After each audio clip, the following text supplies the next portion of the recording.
Bien. Bueno, buenos días. Hoy tenemos como ponente al doctor Julián Cerón y para mí es un placer el poder presentarlo, no solo por su trayectoria excelente en el campo, sino además porque nos une una amistad de ya casi 25 años, que se dice pronto, así que para mí el placer es doble. El doctor Julián Cerón obtuvo el grado de bioquímica en la Universidad de Murcia y posteriormente realizó el doctorado en la Universidad Miguel Hernández en el Instituto de Neurociencias y fundamentalmente bueno, pues se enfocó en el desarrollo neural en drosófila. Posteriormente realizó varios postdocs. Entre esos postdocs pues,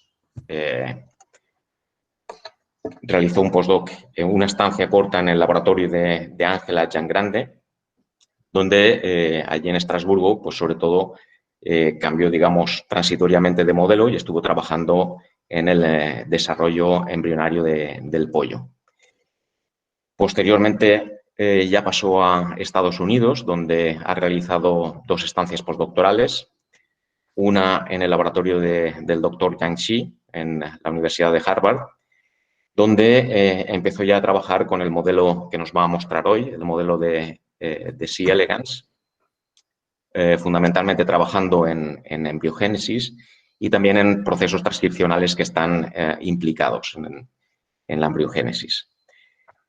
Posteriormente cambió a otro laboratorio, el del grupo del doctor Van den Heuvel, y continuó trabajando en C. elegans y en este caso pues también viendo el papel del RNA de interferencia y la biología del C. elegans.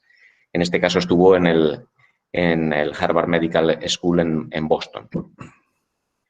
Ya volviendo a España, pues inicialmente recaló en Barcelona, donde básicamente ha estado hasta el día de hoy.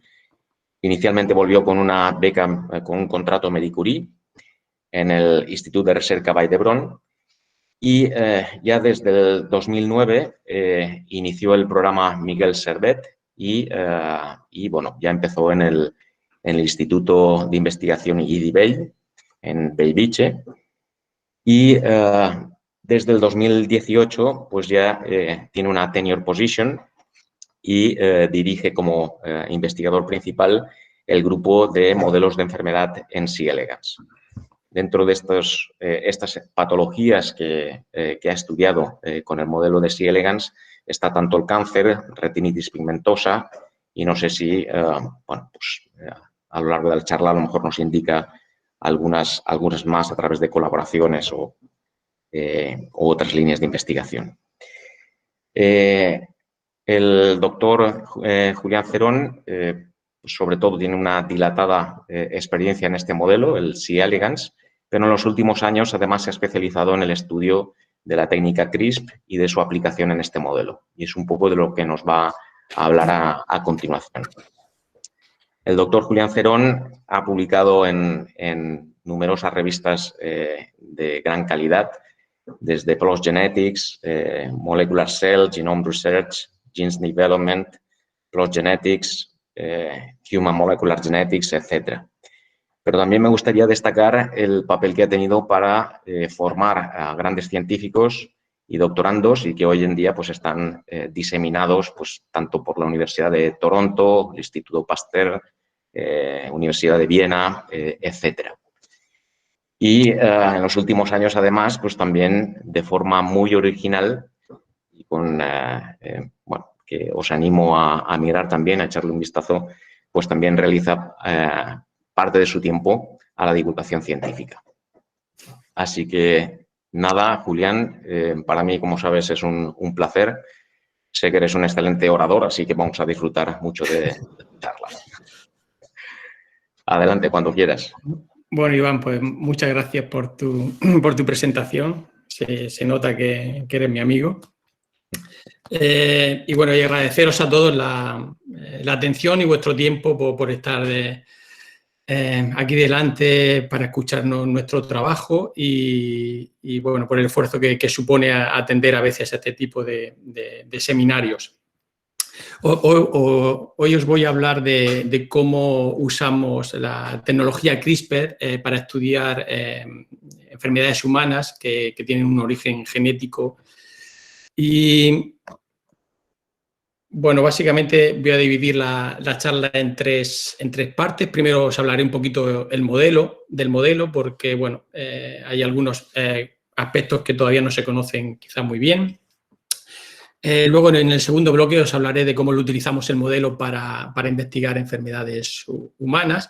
Y por último, os hablaré de la técnica de CRISPR y qué herramientas estamos utilizando ahora y cómo se está expandiendo un poco la caja de herramientas CRISPR y otras nucleasas que están apareciendo que nos pueden dar la facilidad de hacer algunos experimentos. Bueno, primero, el modelo C. elegans Este es C. elegans, aquí lo veis muy grandote y esto le puede cuadrar a algunos amigos y familiares que piensan que yo tengo los gusanos en el laboratorio en cajas de zapatos y comiendo hojas de morera. Pero en realidad no es así, estos gusanos son pequeñitos, el adulto mide 1 milímetro y por lo tanto tenemos que verlos, observarlos y manipularlos bajo una lupa. Estos animales en condiciones de laboratorio pues viven en placas de agar y sobre las que ponemos bacterias, en concreto una cepa de E. coli y se alimentan de bacterias. Así que el cultivo es bastante fácil. Aquí veis una placa de C. elegans donde veis animales adultos, luego algunos animales más pequeñitos que son larvas y estos puntitos de por aquí que son embriones. Una de las características muy importantes es que son transparentes, son animales hermafroditas, aunque hay también machos. Como digo, son muy fáciles de cultivar, pero una cosa que realmente es genial para trabajar con animales modelos es que estos gusanos se pueden congelar como si fueran bacterias. Podemos hacer glicerolados de nuestros mutantes, entonces podemos acumular unas colecciones muy amplias de mutantes. El ciclo de vida es un ciclo de vida corto, crece entre 15 y 25 grados en incubadores y bueno, pasa por unos estadios embrionarios y luego 4 estadios larvarios hasta llegar al adulto. Como os decía, una de las características especiales que tiene este animal modelo es que es transparente, entonces podemos seguir in vivo las divisiones celulares, lo cual es muy importante para estudios en biología del desarrollo. Y comentar que otra característica que tiene este animal es que su linaje es invariable, de manera que los animales hermafroditas, por ejemplo, tienen 959 células somáticas, ni una más ni una menos. Por el hecho de que es transparente, cuando nosotros metemos un reportero fluorescente en el animal, pues lo podemos observar también in vivo y podemos hacer seguimiento de procesos celulares con mucho detalle. Algo que siempre comento en las charlas de C. elegans es que bueno, hay 3 premios Nobel para investigadores que trabajan en C. elegans y 2 de ellos son premios Nobel en medicina o fisiología. Entre estos premios Nobel, por ejemplo, destaca el descubrimiento de la vía de la apoptosis, que se descubrió los genes que intervienen en esta vía en C. elegans y luego se vio que estaban conservados en otros organismos. El RNA de interferencia también se descubrió en C. elegans y también se aplicó por primera vez el uso de la proteína de fluorescencia verde o GFP. Las posibilidades de estudio de este animal son muy amplias, destacar un par de ellas, por ejemplo, en neurobiología se estudia mucho porque este animal tiene en concreto 302 neuronas. Entonces, con este sistema nervioso tan sencillo es muy fácil estudiar sobre todo no solo las funciones neuronales, sino los circuitos neuronales. Otra Otra aplicación que es muy común es el estudio de la esperanza de vida y del envejecimiento, porque estos animales en condiciones normales, el adulto vive de 20 a 30 días, entonces manipulando genéticamente estos animales se ha conseguido que vivan hasta 5 veces más o 6 veces más, 180 días. Lo interesante es que estos animales que manipulados genéticamente viven 5 veces más, lo hacen de una manera saludable. Obviamente esto despierta el interés de muchas farmacéuticas y de muchos laboratorios alrededor del mundo. Comentar que, bueno, en España, digamos, quizá no habrá más de 20 grupos consolidados trabajando en C. elegans. Y bueno, hay una página web que se llama gusaneros.com donde podéis ver detalles de esos laboratorios y también de otros laboratorios en Latinoamérica.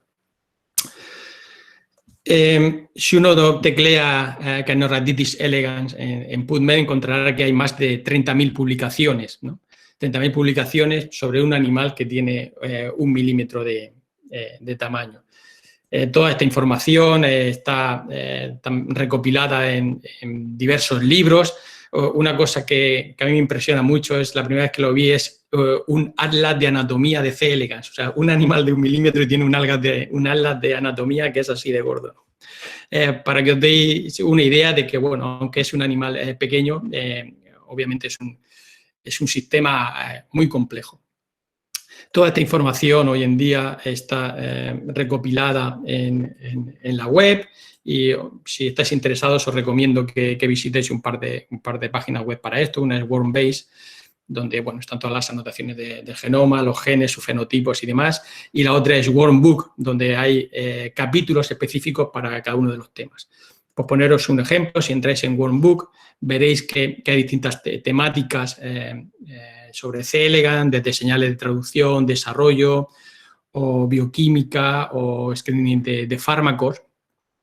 Y bueno, si por ejemplo entráis en este de neurobiología y comportamiento, pues veréis que hay un montón de capítulos para esto. Y bueno, yo sé que allí hay gente interesada en receptores, por ejemplo, de glutamato y GABAérgicos y demás, o en experimentos se han realizado experimentos de electrofisiología, por raro que parezca, en C. elegans. De manera que, bueno, os invito a que si tenéis algún tema en concreto en el que estéis interesados, pues ver qué se ha hecho en C. elegans a través de Wormbook. Una característica importante es que, como he dicho, estos gusanos son hermafroditas. Hay hermafroditas y machos. Nosotros normalmente en el laboratorio trabajamos con hermafroditas, aunque usamos los machos puntualmente para hacer cruces genéticos de interés. El hecho que sea hermafroditas tiene bastante interés en genética. ¿Y por qué digo esto? Porque imaginaros que a un animal hermafrodita hacemos un proceso de mutagénesis y generamos una mutación en un animal. Entonces, su progenie, no sé si he dicho, que creo que no lo he dicho, que cada animal hermafrodita es capaz de poner entre 200 y 300 huevos, pues en su progenie, en la F1, esta mutación va a estar en heterocigosis, y a ser hermafrodita no necesitamos cruzarlos con machos y simplemente hay que separarlos, dejarlos segregar su progenie, y en la F2 vamos a tener una segregación mendeliana y tendremos un cuarto de mutantes con la mutación de interés. Como digo, esto pues para genética es muy conveniente. Otra cosa importante es que la línea germinal de C. elegans es un sincitio. ¿Esto qué quiere decir? Es un saco de células que no están compartimentalizadas. Esto es muy importante para nosotros a la hora de hacer CRISPR, porque nosotros lo que hacemos es inyectar, digamos, la CRISPR mix dentro de la línea germinal de C. elegans, de manera que estamos haciendo CRISPR a muchos núcleos de la línea germinal a la vez, porque no están compartimentalizados. Como decía antes, por el hecho de ser hermafrodita, si nosotros por CRISPR hacemos una mutación en un animal, a los 3 o 4 días vamos a tener hijos de ese animal que son heterocigotos para esa mutación, y al cabo de 8 o 10 días pues tendremos animales para los cuales un cuarto van a ser homocigotos para la mutación que hemos heredado por CRISPR. Obviamente pues se ponen individuales, se genotipa, de manera que normalmente aproximadamente en un par de semanas podemos tener una mutación editada a la carta para el gen que nos interese.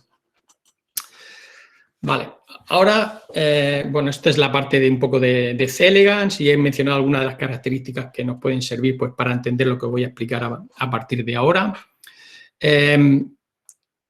Nosotros investigamos enfermedades humanas en C. elegans, entre otras cosas porque trabajamos en un hospital. Y una de las razones por las que hacemos esto es porque hay una identidad y similitud a nivel de secuencia de aminoácidos muy grande entre humanos y otros organismos modelo, y en concreto C. elegans. La mayoría de los genes que están involucrados en enfermedad son genes que tienen funciones importantes y por lo tanto están conservados en la evolución y los encontramos en C. elegans. Pues cuando buscamos un homólogo de una proteína humana en C. elegans, nos encontramos que hasta el 30% de los aminoácidos son totalmente idénticos y hasta un 50% son similares. Cuando uno va en detalle y a mirar este 30% de aminoácidos que son idénticos, uno se da cuenta que los aminoácidos que realmente son esenciales para las funciones y que normalmente cuando se mutan generan una enfermedad, esos también están conservados en C. elegans. Entonces podríamos decir que la mayoría de las veces que nosotros vamos a mirar una mutación de un cambio de sentido de aminoácido, de un cambio de un aminoácido por otro, que produce una enfermedad y la buscamos en C. elegans, lo encontramos. Con esta idea, entonces nosotros lo que podemos hacer es reproducir mutaciones de cambio de sentido de un aminoácido por otro humanas en C. elegans. Yo voy a poner aquí un ejemplo que de hecho ha estado haciendo el último par de semanas en nuestro laboratorio un PhD student que se llama David Brennan. Por algo que no viene al caso, nosotros estamos interesados en mutaciones de cáncer de KRAS. Cuando uno va a ver las mutaciones de KRAS en cáncer, que es un oncogen pues muy común en distintos tipos de tumores, vemos que hay un par de aminoácidos en la posición 12 y 13 que están frecuentemente mutados. Pues el siguiente paso sería ver si estas mutaciones que aparecen en cáncer en estos aminoácidos, ver si este aminoácido está conservado en C. elegans y vemos que sí, que está conservado. Lo siguiente es intentar hacer un diseño CRISPR para ver si hay una región NGG, una PAN cerca de esta mutación para poder editar esta mutación. La encontramos. Lo siguiente es pedir todos los reactivos que se pueden pedir comercialmente para hacer este CRISPR.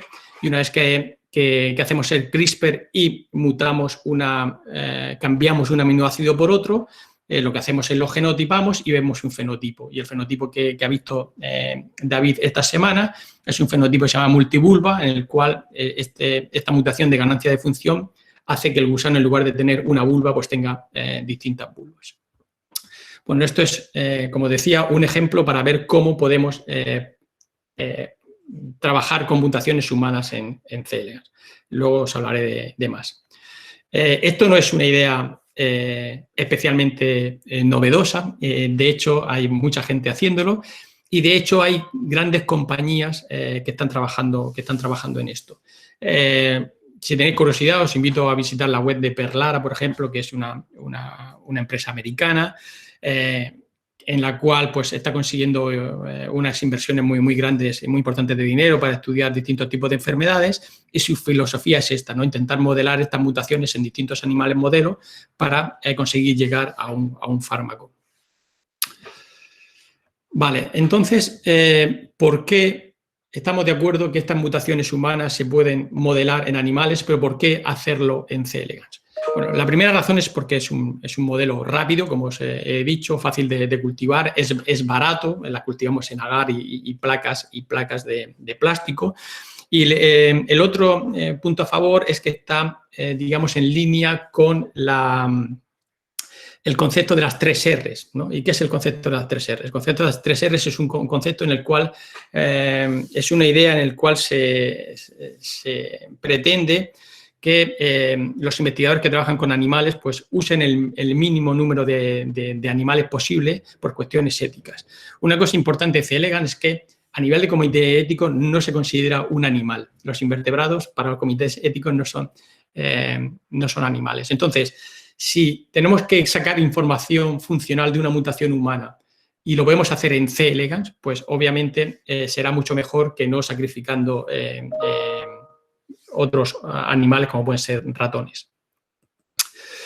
Vale, entonces, como os digo, nosotros investigamos enfermedades humanas en C. elegans y ¿esto para qué nos sirve? Nosotros reproducimos una mutación humana en C. elegans y ¿qué información podemos sacar de ahí? Pues voy a ir a través de estos 4 puntos para mostraros cómo nosotros somos capaces de, primero, aportar conocimiento básico, ¿vale?, sobre la mutación o sobre ese gen, pero también nos puede servir como una herramienta de prognosis, de búsqueda de terapias, incluso también de diagnóstico. Empezamos por algo muy obvio, y es que cuando uno está investigando y lo hace bien y lo hace como Dios manda, pues adquiere un conocimiento, ¿no? Y esto sin más ya es importante. Como sé que hay muchos estudiantes de máster escuchando ahora, me gustaría enseñar esta diapositiva que es muy obvia para mucha gente, pero siempre es bueno resaltarlo. Yo visualizo la investigación clínica o biomédica como una pirámide, en la cual en la base está la investigación básica, ¿no? Entonces necesitamos una base muy grande de investigación básica para a partir de ahí hacer una investigación translacional y llegar a aplicaciones clínicas. Y esto se puede asemejar a la pirámide del proceso de escribir un libro. Imaginaros que tenéis que escribir un libro, pero tenéis un vocabulario muy pobre, tenéis 100 palabras y una gramática también muy pobre. Entonces, con 100 palabras, el libro que vais a conseguir va a ser un libro pues, realmente deficitario. Yo creo que una de las cosas que nos ha servido esta pandemia del COVID es para darnos cuenta de eso, de en qué situación estamos, por ejemplo, en este país, ¿no? Uno no tiene nada más que ver en realidad, qué países han llegado a producir vacunas y a generar vacunas, y se nos ha visto un poco el plumero, ¿no? Son países que tienen un potencial de ciencia básica detrás muy fuerte y en situaciones de estrés han conseguido llegar a una aplicación clínica mucho más rápido que nosotros. Uno de los modelos una de las enfermedades que hemos estado trabajando en el laboratorio es retinitis pigmentosa. La retinitis pigmentosa es una enfermedad rara, dentro de las raras es relativamente frecuente, en el cual hay una pérdida de la visión. Esto es como veríamos la Torre Ampar de aquí de Barcelona con una visión normal, pero los pacientes de retinitis pigmentosa lo que tienen es una reducción del campo visual que es gradual y eventualmente pueden quedar ciegos. Hay muchos genes que intervienen en la causantes de la retinitis pigmentosa, pero nosotros en concreto estábamos interesados en unos genes que producen una retinitis pigmentosa autosomal dominante, que intervienen en el splicing. Como sabéis, en el splicing es un proceso fundamental en el cual se produce la maduración del ARN mensajero, retirando los intrones y uniendo los exones. Nosotros ya en el 2015 publicamos un modelo de esta enfermedad que es una enfermedad muy interesante porque fijaros que las personas que tienen retinitis pigmentosa tienen la mutación en estos factores de splicing en todas las células del organismo. Sin embargo, la enfermedad solo se presenta en la retina. Esto ocurre porque la retina es uno de los epitelios que tiene una actividad transcripcional más alta. Nosotros, trabajando solo con RNA de interferencia, hicimos un modelo en el cual en gusano también inactivando estos genes conseguíamos ver fenotipo, de hecho veíamos apoptosis en células que también tienen una actividad transcripcional muy alta. Sin entrar en muchos detalles, aquí adquirimos un conocimiento básico en el cual propusimos un modelo por el cual estas mutaciones en factores de splicing lo que hacían es afectar, creíamos que podía afectar a la actividad de la RNA polimerasa y crear una estructura que se llama AdLoops. De nuevo, no voy a entrar en detalles de esto, volveremos a este modelo un poquito más adelante. ¿Vale? Obviamente podemos conocer cosas y acumular conocimiento básico estudiando mutaciones humanas en C. elegans, pero ¿cómo lo utilizamos para hacer una labor de pronóstico? Pues digamos que después de trabajar con RNA de interferencia, nosotros desde hace años ya hacemos CRISPR y el CRISPR lo que nos permite es introducir estas mutaciones humanas en C. elegans, ¿no? Y es lo que se llama los modelos avatar, ¿no? ¿Por qué? Porque una mutación de una persona realmente está reproducida en un gusano, en este caso. Lo hicimos para un par de genes que intervienen en retinitis pigmentosa, metimos unas mutaciones que de hecho son de familias de pacientes españoles, y a nosotros lo que nos interesaba era estudiar estas mutaciones que causaban en el gusano, de manera que si sabemos lo que causan estas mutaciones en el gusano, nos puede servir para más adelante, si tenemos dudas si una mutación interviene en retinitis pigmentosa o no, ver si estas mutaciones hacen lo mismo que las mutaciones que hemos descrito.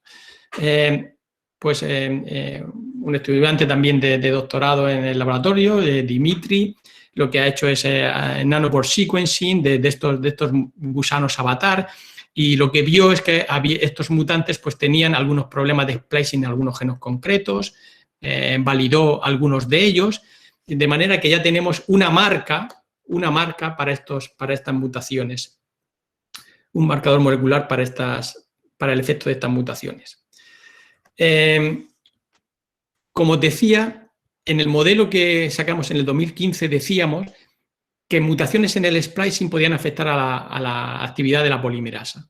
Entonces, siguiendo un poco esa idea, si nosotros somos capaces de reproducir en C. elegans una mutación que ya está descrita en otros organismos, como en Drosophila, también en líneas celulares humanas, que enlentece la polimerasa 2, pues posiblemente interaccione con nuestras mutaciones de splicing de retinitis pigmentosa. Y eso es realmente lo que ocurre. Estos son gusanos wild type, estos son gusanos mutantes con una mutación de un paciente. Cuando se pone esta mutación en un fondo wild type, pues tiene un fenotipo que es este, que es en la cantidad de progenie, disminuye un poquito, pero disminuye mucho más la progenie cuando se combina la mutación del paciente con una mutación de la polimerasa 2. De esa manera ya tenemos dos marcadores moleculares para poder proporcionar información sobre el efecto de unas mutaciones de retinitis pigmentosa. Esto es en realidad lo que estamos haciendo ahora. Estamos colaborando con un grupo clínico, el grupo de Miguel Carballo en el Hospital de Tarrasa, y ellos tienen un par de mutaciones que creen que pueden ser las causantes de retinitis pigmentosa, pero no la han confirmado todavía. Entonces, nosotros lo que vamos a hacer es hacer el CRISPR de estas mutaciones en C. elegans y vamos a probar si interacciona con este mutante de AMA1 y vamos a comprobar si realmente tiene los defectos de splicing que tienen otras mutaciones que intervienen en retinitis pigmentosa. Esto está relacionado con el concepto de variantes de significado incierto. Como sabéis, pues cada vez es más fácil secuenciar genomas humanos y aparecen muchas variantes de genes, de cambio, a veces también muy frecuentemente de cambio de un aminoácido por otro, pero no se sabe si esa variante tiene un significado funcional o no, ¿vale?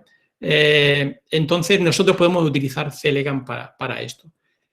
Digamos que la clasificación de estas variantes de significado funcional incierto está, digamos, ya muy regularizado por asociaciones de genética humana, y si tú no tienes ninguna información sobre una variante de un gen, pues estaría en el nivel 3, que es una variante de uncertain significance, pero si empiezas a tener información funcional de esta mutación, pues puede ir a que posiblemente sea patogénica o que sea patogénica o que no sea patogénica, ¿vale? Entonces, digamos que esto entraría dentro de la labor de pronóstico de C. elegans. Podemos meter mutación en C. elegans y dar información funcional para saber si una mutación humana puede o no ser patogénica.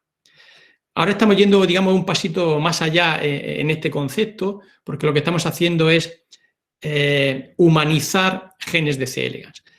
Antes lo que hemos hecho es, en genes que están muy conservados, hemos cambiado un aminoácido por otro, pero ahora lo que estamos haciendo, por ejemplo, para este gen, que es otro factor de splicing, el PRPF3, lo que estamos haciendo es, y que ya lo hemos conseguido, es hemos cambiado este exon 3 de C. elegans por el correspondiente por la secuencia correspondiente humana, y estos gusanos, pues, por ahora viven felices. Entonces, digamos que sería un modelo todavía aún más cercano para probar estas mutaciones humanas.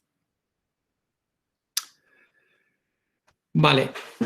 El otro concepto por el cual nosotros podemos sacar información que puede servir para pronóstico es en el estudio de modificadores de la enfermedad. ¿Qué es esto? Mira, en la tabla esta que tenéis aquí tenéis una mutación que causa retinitis pigmentosa, y esta mutación aparece en una familia. Pero dentro de esta familia, los 3 familiares tienen la misma mutación, pero la enfermedad apareció a edades diferentes. Hay un miembro de la familia en el cual la enfermedad le apareció a los 21 años, pero hay otro en el cual la enfermedad le apareció a los 63 años. Eso probablemente se deba a genes que modifican la enfermedad. ¿Cómo podemos identificar qué genes pueden ser candidatos a modificar la enfermedad usando C. elegans? Bueno, esto lo hemos publicado recientemente, si queréis ver detalles, en Human Molecular Genetics, y básicamente lo que hemos hecho es lo siguiente. Volvemos a estas mutaciones humanas que hemos metido en C. elegans, a estos gusanos avatar, y de estas mutaciones vimos que de las 4 mutaciones, 2 de ellas producían fenotipos claros, pero había otras 2 mutaciones que no presentaban un fenotipo obvio. Estas mutaciones de pacientes que cuando en C. elegans no producen un fenotipo obvio, las utilizamos para un screen de RNAi. Una de las cosas, digamos, que también es muy ventajosa en C. elegans es que el RNAi se puede aplicar por el alimento. Por ejemplo, en células humanas hay que transfectarlas, o en Drosophila hay que hacer inyección del RNA de doble cadena. En este caso, si recordáis, como C. elegans se alimenta de bacteria, nosotros lo que hacemos es alimentarlo con bacterias que tienen un plásmido que sintetizan el RNA de doble cadena del gen que queremos inactivar. De esa manera tenemos un par de librerías en el laboratorio que cubren prácticamente todo el genoma, y si queremos inactivar un gen X, descongelamos la bacteria X que expresa el ARN de doble cadena para inactivar en concreto ese gen. ¿Vale? Entonces, como podemos hacer el ARN de interferencia por la comida, lo que hacemos es, aquí veis en placas de 24 pocillos, alimentar a gusanos wild type y mutantes con un RNA de interferencia. ¿Y qué es lo que vemos? Pues vemos que cuando inactivamos un gen por RNAi, al gusano normal no le hace nada, pero al mutante, que os recuerdo que no tenía fenotipo, sí que le hace cosas. O sea, hay una interacción genética. Luego, el gen que hemos inactivado por RNAi podría ser un modificador de la enfermedad de retinitis pigmentosa. Y aquí es por poner un ejemplo más visual. Estos son gusanos wild type, aquí en la parte de arriba. Abajo tenéis, son gusanos mutantes que no tienen ningún fenotipo obvio, pero cuando se les aplica un RNAi, por ejemplo en este aquí Fin15, los gusanos wild type, los adultos son capaces de poner progenie.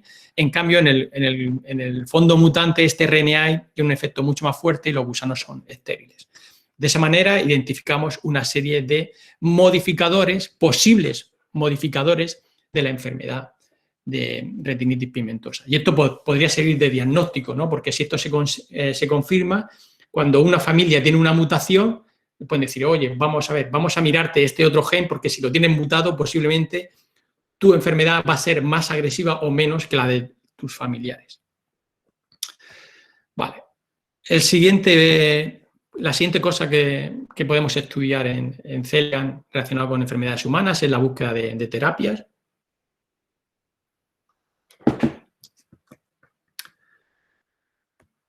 Como os decía, habíamos generado unos gusanos avatar con mutaciones humanas, y en los cuales unos no tenían un fenotipo obvio, pero otros sí que tenían un fenotipo. Pues estos que sí tienen un fenotipo, estos gusanos avatar que están enfermitos, los podemos utilizar pues para hacer un screening de drogas, a ver si somos capaces de aliviar ese fenotipo de los gusanos.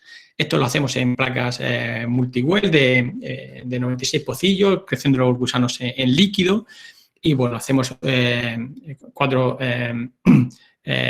réplicas y a distintas dosis para cada una de las drogas, y lo que buscamos es que nuestros gusanos control tienen un fenotipo, en este caso veis aquí que tienen varias vulvas. Lo que buscamos es una droga que sea eficiente y que alivie ese fenotipo de los gusanos, y una droga que no haga nada, pues dejará el gusano tal cual. Obviamente, si una droga alivia ese fenotipo, será una droga candidata a pasar al siguiente paso preclínico para ser aplicada a los pacientes. Nosotros lo que hemos hecho es un screening a una escala relativamente pequeña, utilizando aproximadamente unos 1000 componentes de fármacos que ya estaban aprobados por la FDA, de manera que si alguno funcionaba, pues rápidamente se podría aplicar ya en la clínica. La sorpresa que nos llevamos es que estos gusanos avatar que estaban malitos, no conseguimos curarlos o mejorarlos con ninguna droga, pero conseguimos empeorarlos. ¿Y por qué digo que esto puede ser interesante? Pues puede ser interesante, bueno, aquí veis el ejemplo, estos son gusanos wild type, gusanos mutantes, y encontramos 4 drogas que en los mutantes tenían un efecto mucho más fuerte que en los gusanos normales. ¿Por qué es esto importante? Como os he dicho, estos son drogas que están aprobadas por la FDA, son fármacos que eventualmente se los puede tomar un paciente. Y entonces, si un paciente se estuviera tratando con ese fármaco, posiblemente su enfermedad progresaría mucho más. Y esto es algo que de hecho se ha visto en retinitis pigmentosa. Digamos que la pérdida del campo visual de los pacientes a veces no es lineal, sino que hay saltos bruscos, ¿no? Entonces, son fármacos que se deberían de evitar para estos pacientes de retinitis pigmentosa. Como os decía, este screen de fármacos nosotros lo hemos hecho a pequeña escala, pero se puede hacer a gran escala utilizando miles de compuestos y también de una manera automatizada, ¿no? De manera que haya una máquina que directamente te mida las diferencias entre un gusano que tiene un fenotipo o no tratado con una droga. Y un último apunte respecto a esta parte de buscar fármacos en C. elegans. Como os decía, para retinitis pigmentosa nosotros lo que buscamos es un fármaco que ante un fenotipo de, por ejemplo, un gusano que pone poca progenie, esa droga o ese fármaco le mejore de manera que alivie la enfermedad. Pero conceptualmente, si estamos trabajando con cáncer, la cosa cambia. Si nosotros trabajamos con un mutante que está relacionado con el cáncer, lo que nosotros buscamos es una droga no que alivie al mutante, sino que lo mate, ¿no? Porque nosotros lo que buscamos en el cáncer es, buscamos mutaciones que puedan hacer las células cancerígenas vulnerables a un fármaco, ¿no? Y bueno, simplemente mostrar una sola diapositiva, porque en esta línea nosotros publicamos también un artículo recientemente en PLOS Genetics, donde trabajamos con un gen que está mutado frecuentemente en distintos tipos de leucemia y otros tipos de tumores. Y aquí una cosa interesante es que nosotros sabemos que el ortólogo humano de este gen, hay una droga, hay un fármaco que ya está en ensayos clínicos para tratar el cáncer, ¿no? Pero cuando dábamos este fármaco a C. elegans no tenía efecto. Entonces nosotros lo que hicimos por CRISPR es modificar aquí unos cuantos aminoácidos de manera que el pocket, digamos, donde se unía ese fármaco, lo humanizamos y entonces sí que el gusano era sensible a esa droga. Si veis la gráfica de aquí abajo, estos son los controles. En negro tenéis los gusanos, digamos, wild type tratados con una droga, y en verde son los gusanos que humanizamos, en los cuales le pusimos el pocket humano para que entrara la droga, y vemos cómo entonces los gusanos son sensibles. ¿Por qué esto es importante? Porque, como sabéis, en el proceso de investigación de fármacos, una vez que se encuentra una molécula que es activa, lo que se buscan es muchas variables de esas variantes de esa molécula que sean más efectivas y menos tóxicas, ¿no? Pues de esta manera C. elegans podría ser un modelo perfecto para detectar esas variables de esa droga para el cáncer. Y por último os hablaré de cómo C. elegans nos puede servir para hacer un diagnóstico. Esto no lo estamos haciendo nosotros en el laboratorio, pero sí que hay, por ejemplo, en Estados Unidos hay una red que se dedica a diagnosticar enfermedades raras. Esto a nivel de un sistema de salud es muy importante, ¿no? Porque bueno, he estado intentando buscar números de datos concretos de la estimación de cantidad de enfermedades que no están diagnosticadas y las estimaciones son muy variables, pero os puedo decir que hay muchísimas enfermedades para las cuales todavía no hay un diagnóstico. Y esto para un paciente es muy importante, porque si tú tienes una enfermedad y no sabes qué te la está causando, directamente tú ahí pierdes la esperanza de una terapia. Pero si te dicen que tú tienes una enfermedad porque tienes una mutación que está afectando a una proteína que funciona mal en X proceso, aquí ya se abre una esperanza de ver si ese proceso, la investigación lo puede revertir, ¿no? Entonces, básicamente en esta network lo que hacen es reclutar pacientes que no están diagnosticados y se hacen unas secuenciaciones, se ven candidatos de genes que podrían ser responsables de esta enfermedad y la información funcional pues, se hace en distintos laboratorios, en animales modelo, incluido C. elegans. Esta es una revisión reciente, por si queréis echarle un vistazo de cómo funciona un poco esta network. Hay una evaluación clínica del paciente, se secuencia el genoma del paciente y también de familiares y se revisa el caso y entonces pues, se hacen por análisis informático, se sacan una serie de candidatos, de variantes que pueden causar la enfermedad. Una vez que están estos candidatos, se busca el animal modelo más adecuado para responder a esa pregunta o para buscarle un significado funcional a esa variante y se hace un diagnóstico molecular. Pues bien, esta red en Estados Unidos, como veis, ha recibido más de 4.000 aplicaciones de gente que tiene una enfermedad y no está diagnosticada. Y bueno, han participado más de 1.000 personas y ya han diagnosticado a más de 400, ¿no? Vale, entonces, de nuevo, para que veáis cómo animales modelo, y en este caso concreto C. elegans, pueden ayudar a hacer un diagnóstico de una enfermedad. Esto es un poco una recopilación de lo que os he contado hasta ahora. No sé cómo voy de tiempo. Vale, 6, me quedan 10 minutitos más. Esto es una recopilación de lo que os he comentado hasta ahora, de cómo mutaciones humanas se reproducen en C. elegans y pueden servir para diagnosis, prognosis y terapia. Y esta información puede revertir de nuevo en los pacientes. Por último, os voy a hablar de las herramientas CRISPR con las que estamos trabajando. Bueno, vosotros estando en Elche, y obviamente conoceréis todo muy bien la historia de Francis Mójica, que bueno, trabajando con bacterias con arqueas de las salinas de Santa Pola, pues bueno, descubrió el sistema CRISPR. Esto me lo voy a pasar porque ya os lo sabéis, pero bueno, simplemente recordar que una de estas nucleasas CRISPR, la Cas9, que es la más común, lo que hace es, pues bueno, se genera un corte en el ADN. Cuando se genera un corte en el ADN, si no se hace nada, hay un mecanismo de reparación en la célula que genera pequeñas mutaciones, pero repara el daño. Pero si nosotros añadimos un repair template a este corte, lo que podemos hacer es meter fragmentos de DNA en el sitio que queramos y reparar ese corte. O bien con una mutación puntual, como os he explicado antes, o bien metiendo fragmentos más largos.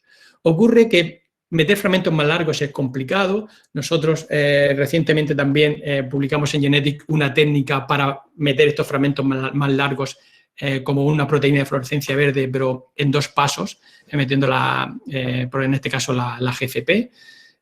La ventaja de esto es que, bueno, estamos haciendo reporteros endógenos de un gen, de manera que estamos añadiendo la GFP en el locus del gen que nos interesa y podemos seguir in vivo su dinámica o la colocalización subcelular. Si nos interesara. Pero en todo esto de la edición genética hay un pequeño problema. El problema es que en el sitio donde hacemos el corte, el doble DNA strand break, digamos que si nosotros queremos editar el genoma, necesitamos que haya un sitio de corte muy cerca, porque si queremos editar el genoma lejos del sitio de corte, la eficiencia baja mucho. Y esto es muy importante porque hay veces que nosotros nos vamos a un gen y no hay una secuencia pan-NGG que nos permita hacer CRISPR cerca, y por lo tanto no podemos hacer CRISPR. Entonces, pues para esto hay otras nucleasas. Bueno, de nuevo, Cas9 es la estándar, que tiene una PAN NGG, pero hay otras, por ejemplo, como esta ECPFU, que tiene una PAN diferente, que es TTTV, y corta de una manera diferente, generando cortes diferentes y en lugares diferentes. Y esto nos permite una versatilidad a la hora de poder editar los genomas. Como os decía, la Cas9 for Streptococcus pyogenes es la estándar, que solo necesita una secuencia PAN-NGG, pero os voy a hablar brevemente de otras nucleasas que estamos usando en el laboratorio. Unas son nucleasas con una PAN mínima, que se llama. Otras son las Cas miniatura y las otros son ortólogos de Cas9. Todas estas nuevas nucleasas que están apareciendo, obviamente el testarlas pues es complicado, y nosotros hemos propuesto recientemente en una revisión en el CRISPR Journal que C-elegans puede ser un sistema fantástico para poder evaluar, hacer una primera evaluación de todas estas nuevas nucleasas a nivel de toxicidad, especificidad y eficiencia. De esta manera nosotros, bueno, la verdad es que estamos muy contentos porque hemos contactado con las personas que un poco han sido los que han sacado estas nuevas nucleasas y estamos colaborando con ellos y las estamos probando en C-elegans. Vamos con las Cas9 con una PAN mínima. Fijaros que en lugar de cortar en NGG, corta con una PAN que puede ser NGN. ¿Y esto cómo se ha hecho? Esto se ha hecho simplemente haciendo ingeniería dentro de la Cas9. Digamos, gente que estudia las estructuras tridimensional de las proteínas ha visto qué aminoácidos tendría que cambiar para hacer el reconocimiento y la actividad en esta PAN más flexible. Como veis, aquí veis mutaciones sobre la Cas9, de manera que pueden cortar no solo en NGN, sino en NGA y en este caso hasta cerca de un NNN. Esto viene de un artículo en Science que salió antes del verano. Como digo, nosotros estamos colaborando con CRISPR y nos mandó los plásmidos, hemos purificado las proteínas y las estamos probando en C-elegans en colaboración con un grupo en Sevilla de Miguel Ángel Moreno Mateos, que también la está probando en Zebrafish. Simplemente aquí mostraros que una Cas9 normal solo corta en NGG, sin embargo estas variantes son capaces de cortar en una PAN NGN. De hecho, hay variantes que en principio no tienen casi ninguna restricción de PAN, pero como digo, nosotros lo estamos estudiando y bueno, solo puedo adelantar que no es todo tan bonito como parece, pero ajustando una serie de condiciones y demás sí que nos pueden ser muy útiles. Las otras son las Cas de miniatura y como veis, Cas9 aquí tiene un tamaño de alrededor de los 1500 aminoácidos, pero hay una serie de Cas que son más pequeñas, que miden unos 400 a 700 aminoácidos, y estas son interesantes porque a la hora de pensar en terapias o de encapsularlas en vectores, pues pueden tener bastante interés. También estamos colaborando con este grupo de Lituania, nos las envió y estamos haciendo experimentos con ellas. Y bueno, puedo decir que bueno, tienen sus complicaciones, pero también pueden tener su utilidad. Y por último os hablaré de los ortólogos de Cas9. Estos son proteínas de Cas9 que, a diferencia de las otras que han sido mutadas en el laboratorio, estas son variantes que existen en la naturaleza. Pues bueno, aquí hay una empresa también de Lituania que ha caracterizado como 80 de ellas y como veis tienen distintas PAN, no solo NGG, sino que cortan en otros lugares. Y para el que esté interesado, aquí hay una revisión en el CRISPR Journal que habla de este trabajo. Y lo interesante de esto es que tenemos Cas9 que funcionan, por ejemplo, en rangos de temperatura muy diferentes, que utilizan guías muy diferentes. Por lo tanto, son una serie de nucleasas Cas que se pueden adaptar a condiciones muy diferentes.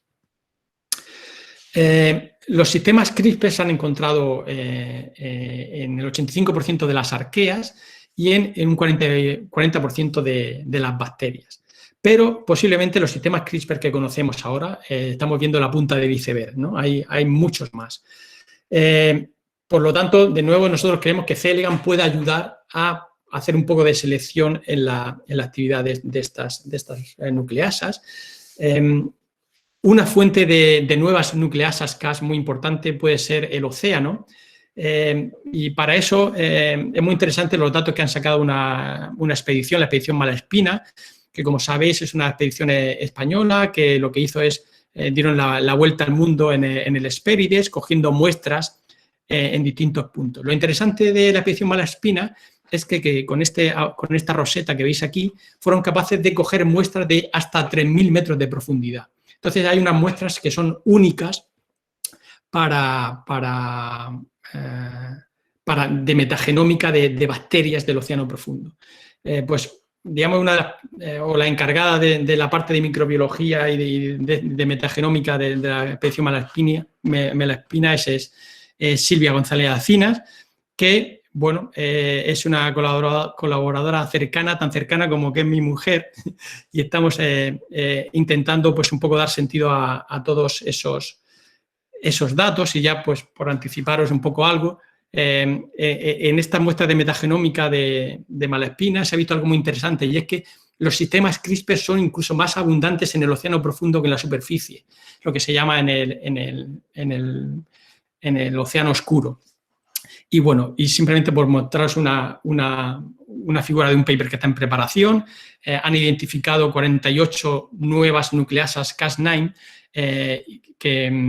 que bueno, no se habían descrito antes, con arquitecturas diferentes y bueno, con un potencial enorme.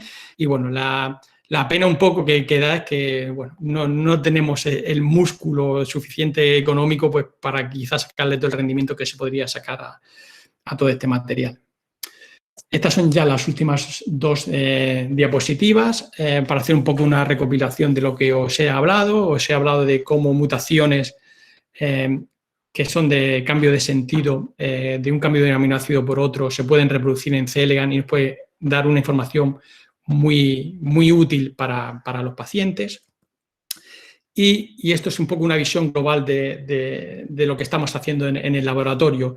Como os digo, estamos introduciendo mutaciones humanas y estudiando mutaciones humanas en C. elegans, pero esto lo estamos reforzando de dos maneras. Uno es buscando nuevos sistemas CRISPR y optimizando los sistemas que ya tenemos para poder modelar más y mejor todas estas enfermedades humanas. Y por otro lado, estamos haciendo, como os digo, reemplazamiento de genes de C. elegans por sus ortólogos humanos. Habrá veces que ese reemplazamiento no podrá ser total, pero sí quizá de los dominios de interés. Y bueno, por último, agradeceros vuestro tiempo. Estos son los chicos del laboratorio que han estado colaborando en todo este trabajo que os he presentado, y también os he presentado trabajo de Karina Rubio y Xenia Serrat, que bueno, ya terminaron su doctorado y ahora están haciendo un postdoc fuera. Pues gracias por todo, y si tenéis preguntas, aquí estoy. Bueno, Julián, muchísimas gracias por la presentación y bueno, voy a abrir la sección de preguntas, donde ya hay gente que empieza a preguntar. Simplemente antes de dar paso a las preguntas que están formulando ya, quería preguntarte, bueno, en el caso de C. elegans has explicado que se puede utilizar para modelar patologías como puede ser cáncer, retinitis pigmentosa, pero me estoy preguntando también en enfermedades que son multifactoriales y que implican varios tejidos, como obesidad, por ejemplo. En ese caso, ¿se puede utilizar C. elegans también o es mucho más complejo? Bueno, a ver, te iba a decir, yo he visto cosas increíbles estudiadas en C. elegans. O sea, que poder se puede.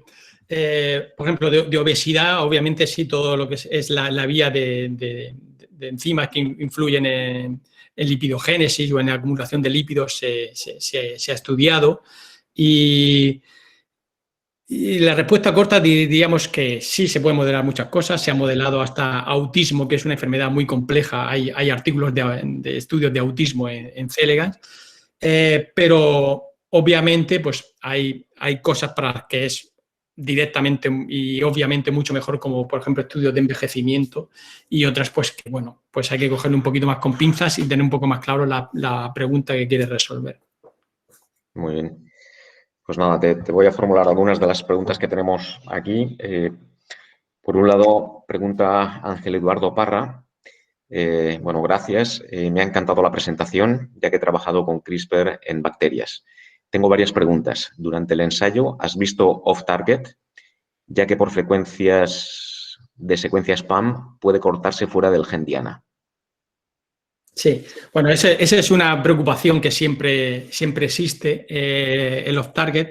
Digamos que nosotros utilizamos unos software que ya te predicen si podría haber un off-target en otro gen.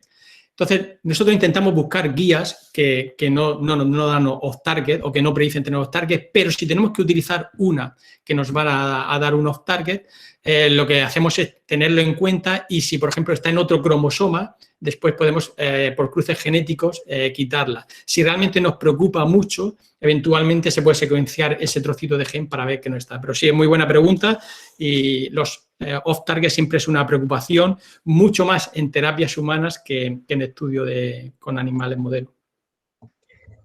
Pregunta José Ángel Cobo. Gracias por la charla. ¿Cuáles son los fenotipos observables en este modelo animal? La caracterización funcional de los genes a nivel fisiológico es fácil de interpretar en este modelo. Por ejemplo, un gen que induce a un individuo con más longitud. Sí, perfecto. Buenísima pregunta de nuevo y es algo que no he comentado porque eso no restricciones de tiempo, pero sí, tengo una diapositiva mostrando los distintos fenotipos, primero morfológicos que puedes conseguir en C. elegans, de gusanos pequeñitos, gorditos, largos, con problemas de movilidad, con protuberancias, o sea, hay una serie de fenotipos muy característicos en C. elegans que obviamente nos ayuda mucho. O sea, a pesar de ser un gusano de 1 milímetro que parece muy sencillo, hay fenotipos muy obvios que se ven a la lupa y luego obviamente hay otros fenotipos que bajo el microscopio pues también se ven. Por ejemplo, ahora recientemente lo que hemos hecho es directamente grabar el movimiento, la movilidad de los gusanos y dándole, por ejemplo, un agente quimioterapéutico como es el cisplatino, vemos que su movilidad es menor y eso lo cuantificamos, ¿no? Entonces, hay distintas maneras de ver los fenotipos. Les pregunta también Ángela Carrión. Bueno, muchas gracias por la charla, me ha parecido bastante interesante, pero me he quedado con la siguiente duda. ¿Cuáles son los contras de usar la CRISPR-Cas miniatura? Sí, bueno, ahí es que no te has quedado con la duda, es que no he contado prácticamente nada, de nuevo por cuestiones de tiempo. Estas CRISPR miniatura, digamos que nos las enviaron, las estamos probando y estamos viendo algo que todavía no acabamos de entender. In vitro cortan el ADN de C. elegans, pero in vivo vemos que estas Cas miniaturas son capaces de unirse al ADN de C. elegans y cuando una Cas se une a un gen, genera un fenotipo en el sentido de que no deja expresarse ese gen, pero no hay una segregación mendeliana. O sea, estas Cas miniaturas lo que está pasando, lo que estamos viendo es que se unen a la diana, pero no acaba de cortar. Y estamos probando distintas cosas para ver cómo podemos hacerla cortar, ¿no? Y ese es el problema que ahora mismo tenemos con las miniaturas, porque en su primera descripción, que fue el del laboratorio de Jennifer Doudna, no decían que cortaba ADN, después un grupo de Lituania vio que era capaz de cortar ADN en líneas celulares, pero vemos que hay un cambio entre cortar ADN en líneas celulares y cortarlo en una célula animal. Pero es algo que estamos haciendo, variando condiciones para ver si podemos cortar ADN en células. Montserrat Escobar comenta, muchas gracias por la charla, realmente muy interesante. Mi pregunta es, ¿qué tan caro es emplear C. elegans como modelo para testar el efecto de posibles inhibidores terapéuticos respecto a otras alternativas existentes? Bueno, ¿yo qué te voy a decir? Yo obviamente creo que es un modelo excepcional para eso.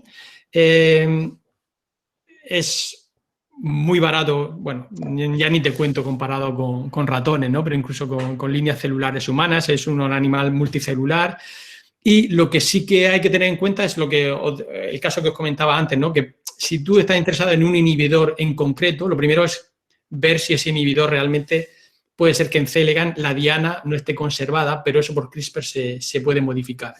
Entonces, como modelo para utilizarlo en screening de fármacos y para sacar unos candidatos, lo veo fantástico. El concepto de screen conlleva que hay un defecto, que te vas a perder cosas, pero también vas a seleccionar cosas que van a ser interesantes. Pues Víctor José Sobrino, muchas gracias por el seminario, muy interesante. Al inicio has mencionado que se han conseguido mutantes de C. elegans que logran vivir hasta 5 veces más. ¿Estas mutaciones afectarían a los telómeros o a otras zonas del ADN? Pues estas mutaciones en concreto están afectando al metabolismo, ¿no? Digamos que la buena y la mala noticia que nos han dado los animales modelos sobre la longevidad es que la buena noticia es que en distintos animales modelos se ha comprobado que manteniendo el metabolismo muy bajo, la esperanza de vida se alarga mucho. La mala noticia es que hay que dejar de comer y al que le guste comer y comer bien lo tiene complicado, ¿no? Entonces, en envejecimiento hay un campo brutal de gente investigando esto, pero obviamente uno de los genes que más, las vías que más impactan en esto son vías que tienen que ver con el metabolismo. Bien, María Hernández, hola, muchas gracias por el seminario, me ha gustado mucho. La aparición de la retinitis pigmentosa a diferentes edades puede verse influenciada también por factores exógenos, estilo de vida, alimentación, etcétera. Bueno, estilo de vida y alimentación no sabría decírtelo, pero sí que es verdad que, por ejemplo, los pacientes de retinitis pigmentosa los podéis reconocer porque en la calle normalmente llevan unas gafas que no llegan a ser de sol, sino llevan como unos cristales amarillos. Entonces, digamos que intentan protegerse de la luz al máximo posible porque esto al parecer acelera la muerte por apoptosis de los receptores, que es lo que realmente ocurre, que no me ha dado tiempo a explicar tampoco. Entonces, pues sí que hay unos factores externos que pueden influir.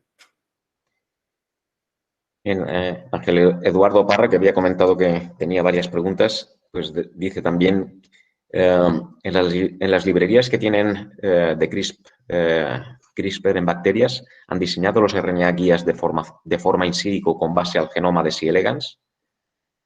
A ver, para poder reducir los off-targets, entiendo. Bueno, esto no son librerías. Nosotros hacemos los diseños de las guías de nuevo. Hay como 2 o 3 softwares que lo hacen. A veces cuando no lo tenemos claro con uno utilizamos un segundo y obviamente lo que se hace es después ese cRNA se hace un blast con todo el genoma de C. elegans y se ve dónde puede pegar. Entonces, por ejemplo, si vemos que ese guía, un off-target, está en una región intergénica, por ejemplo, pues no le damos tanta importancia como si está en un exón. Luego, si ese off-target está en el exón de un gen, vamos a ver el gen porque el 70% de los genes en C. elegans no son esenciales. Entonces, quizá para nuestro experimento no nos preocupa tanto ese target. Por eso comentaba antes, la diferencia de la responsabilidad de un off-target en un experimento con un animal modelo o cuando uno va a hacer terapias en humanos, ¿no? Pues María Ferrandis pregunta, bueno, buenos días, muchas gracias por el seminario. ¿Es este el mejor modelo para estudiar las enfermedades raras con el sistema CRISPR? ¿Cuáles son sus ventajas frente a otros modelos? Bueno, a la primera pregunta, claro que sí. ¿Qué te voy a decir yo? Pero bueno, de nuevo, uno tiene que ver qué modelo es el más adecuado para eso. No sé si recuerdas en esta gráfica, en este esquema que os he puesto de los estudios de las enfermedades no diagnosticadas en la red esta americana, lo que hacían es ven la secuencia de los pacientes y los familiares, hay unos genes candidatos y unas variantes, y a partir de ahí, con esos candidatos, buscan qué animales es el más idóneo. Y a veces que utilizan zebrafish y otras veces Drosophila y otras veces utilizan C. elegans. ¿En qué se basa eso? Primero, buscan que haya un ortólogo que realmente mantenga su función. Entonces, lo que yo sí te diría es que en igualdad de condiciones, entre zebrafish, Drosophila y C. elegans, si la mutación está conservada, si el gen está conservado y demás, para mí no hay color, es mucho más rápido y eficiente obtener información funcional de C. elegans. Julián, nos quedan 5 o 6 preguntas, lo digo porque todavía te queda energía. Bien, Ana María Médico dice, muchas gracias por la charla, interesantísima. Teniendo en cuenta el tremendo avance que ha supuesto para la ciencia la herramienta CRISPR, sobre todo al arrojar luz sobre los mecanismos de enfermedades incurables, ¿cómo fue que en el Nobel de Química de 2020 se olvidaron de Francis Múgica? Bueno, esa pregunta requiere una charla completa explicando todo esto, ¿no? Y eso, bueno, a ver, yo una de las cosas que he dicho es que hemos puesto un poco el grito en el cielo, los medios y demás, como que a Francis no le han dado el premio Nobel en el 2020, pero en realidad nosotros somos como país los primeros que no le hemos dado importancia. Cuando Francis publicó su artículo, estuvo 1 o 2 ciclos sin conseguir proyecto. Después, en los premios Princesa de Asturias, le dieron el premio a Jennifer Doudna y a Carpentier y no se lo dieron a Múgica. O sea, nuestros propios premios no se los hemos dado. Después hubo un señor que escribió una revisión en Cell, un señor muy importante, y que dijo que hizo un mapa de los descubrimientos de CRISPR y en el punto 1 y 2 era Francis Múgica, o sea, que era clave. Y a partir de ahí, entonces ya se puso el foco de atención en Francis y a partir de ahí sí que se empezó a apoyar un poco, pero no te creas que demasiado. O sea, a Francis no le han dado desde entonces dinero a expuestas para investigar ni demás. Entonces, si nosotros mismos como país y como sistema de investigación no hemos apoyado y hemos ignorado a Francis, ¿qué le vamos a pedir a la Academia Sueca? Bueno, Ignacio Pachón comenta, muchas gracias por el seminario, ha sido muy interesante. Mi pregunta es, has comentado que estáis buscando nuevas herramientas CRISPR-Cas, pero ¿cuál sería la herramienta ideal? Sí, buena pregunta. La herramienta ideal sería aquella, por ejemplo, esta que os he enseñado de una minimal pan, ¿no? que pudiera cortar en casi cualquier lugar del genoma. Pero luego hay otra cosa importante que, como he dicho, son variables como la temperatura. Imaginaros que nosotros cuando pensamos en CRISPR estamos pensando en aplicaciones en humanos y tal a 37 grados, pero a lo mejor hay procesos biotecnológicos que necesitan una enzima CRISPR que corta 50 y eso a lo mejor pues tienes que buscar otra enzima diferente. Entonces, por eso digo que la búsqueda de sistemas Cas para aplicaciones es infinita porque las aplicaciones son infinitas, ¿no? Y hay que ir buscando quizá el perfect match en cada caso. Bien, comenta María del Mar Arias, bueno, no sé si la pregunta es suya, porque dice, de parte de Rocío López, muchas gracias. Para una amiga. Respecto a la ventaja que has comentado sobre la regla de las 3 Rs, mi pregunta es si al estar humanizados en estudios dirigidos a buscar una aplicación en humanos, tampoco sería necesario realizar experimentos posteriores con vertebrados. Bueno, a ver, posiblemente sí, pero lo que te va a hacer es, te va a definir qué experimento tienes que hacer, ¿no? Digamos que toda esa fase de selección o de acercamiento, de aproximación hasta tener una hipótesis muy sólida, te la van a dar los animales modelos, digamos, más sencillos, pero posiblemente sí que haya que hacer unos ensayos preclínicos en modelos más cercanos al humano. Ana Belén Carriqui, ¿cómo crees que se podrían subsanar las connotaciones éticas que supone aplicar el sistema CRISPR en seres humanos? Bueno, a ver, ¿cómo subsanar las connotaciones éticas?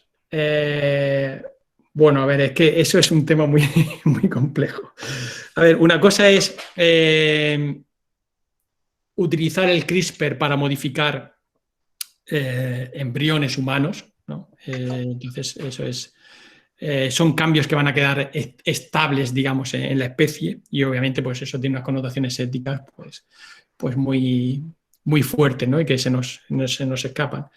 Y la otra es utilizarlo como se está utilizando ahora, que se está utilizando, por ejemplo, en células sanguíneas, de manera que bueno, tú puedes sacar las células sanguíneas, modificarlas por CRISPR y volverse a poner al paciente. Obviamente esto no tiene ninguna cuestión ética, ¿no? Pero obviamente eso, Luis Montoliu, que casi todos lo conoceréis, pues es una persona que se dedica a dar charlas sobre esto, de las implicaciones éticas que tiene el CRISPR, y obviamente es algo que nos viene, en ese sentido nos viene un poco grande, porque sí que habrá que regularlo de alguna manera y todavía no sabemos muy bien cómo. Bien, Celia García, muchas gracias por el seminario, ha sido muy interesante. Mi pregunta es si sería viable en algún futuro la utilización de avatares C. elegans para predecir cuál sería el mejor tratamiento para casos oncológicos individualizados u otro tipo de enfermedades.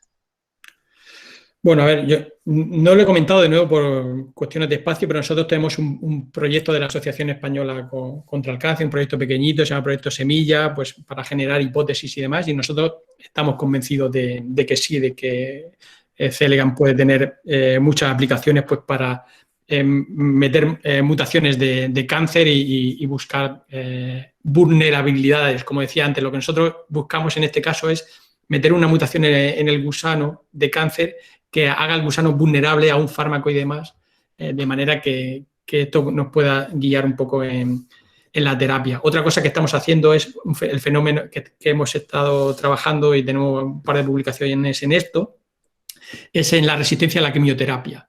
Cuando se da quimioterapia, sabéis que los pacientes se quedan muy, muy débiles, y en C. elegans pues pasa lo mismo. Cuando le das una quimioterapia cisplatino, los gusanos se quedan muy débiles.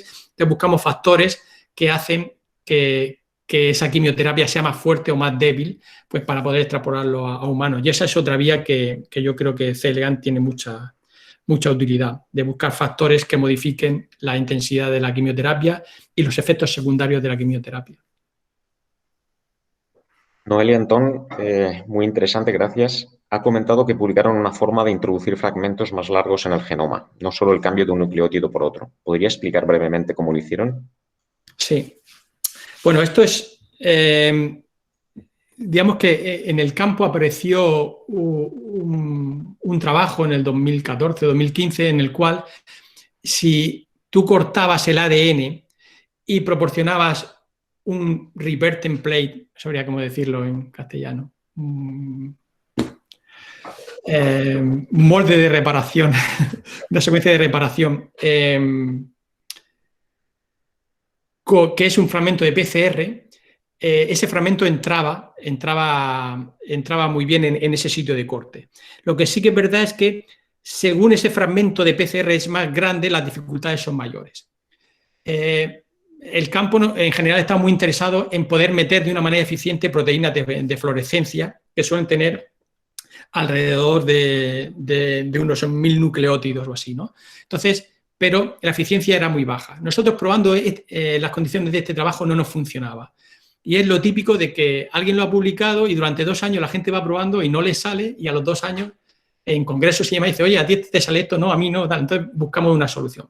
La solución es, pensamos que era, si tienes que meter un fragmento grande de unos 1000 nucleótidos, primero vamos a meter un fragmento pequeño de 200 pares de bases, utilizando un repair template que es ADN de cadena simple, que es muy eficiente. Y una vez que tienes esas 200 primeras pares de bases, que son fragmento 1 y 3, o N-terminal y C-terminal de la GFP, eso lo optimizamos para que sobre eso cortara el siguiente fragmento y meter la GFP completa, ¿no? Por eso lo llamamos nested CRISPR, como meter un fragmento grande en 2 pasos. El primero, uno pequeñito, que entra muy fácil, y el segundo, que es más difícil, lo optimizamos para que entrara mejor. Bien, María del Mar Arias, muchas gracias por el seminario. Mi pregunta es, ¿cómo se llegó a esta especie para el estudio de la genómica? Esa es otra pregunta muy interesante que tampoco me ha dado tiempo a explicar. Bueno, este animal modelo, digamos que se lo sacó de la manga un señor que se llama Sidney Brenner, y de hecho es uno de los que recibió el primer premio Nobel en medicina y fisiología. Sidney Brenner básicamente estuvo trabajando durante unos años en el dogma central de la biología molecular, en ARN, y llegó un momento que él pensó que había que buscar modelos más complejos. Y literalmente salió a su jardín y del suelo empezó a buscar nemátodos, lo miró bajo la lupa y dijo, esto tiene una pinta fantástica, es transparente, la genética es muy fácil, y lo propuso y a partir de ahí, digamos, empezó todo. O sea, si está interesado, te recomiendo que busques la biografía de Sidney Brenner porque es muy, muy interesante. Bien, Alejandro Andy Maciá dice, una charla muy interesante. ¿Tenéis alguna hipótesis de por qué hay más organismos con CRISPR-Cas en las profundidades del océano? Pues esa es una pregunta que yo no te sabría responder bien, pero te voy a decir lo que he escuchado. Lo que he escuchado es que al final todo depende de los sistemas CRISPR son un sistema de defensa ante bacteriófagos. Y al parecer, pues hay muchos más o más diversos bacteriófagos en el océano profundo por cuestiones de corrientes, de dinámicas del océano, de que las algas cuando acumulan carbono se van para abajo o algo así. Me lo explicaron, pero no sabría darte detalles, ¿no? Pero básicamente está correlacionado con la cantidad de bacteriófagos que hay en el océano profundo, por lo cual las bacterias necesitan generar sistemas CRISPR diferentes para defenderse de estos bacteriófagos. Bien, pues vamos con la última pregunta de Miguel Ruiz. Hola, Julián, me ha encantado la charla. Debe de ser muy interesante trabajar en tu laboratorio. Mira, tienes un candidato posible. Mi pregunta es, ¿se puede usar este modelo para estudiar cáncer? ¿Desarrollan tumores estos gusanos? Pues bueno, esa de nuevo otra pregunta fantástica y bueno, decir que el proyecto que tenemos de la Asociación Española contra el Cáncer, este proyecto Semillas, para intentar generar un tumor.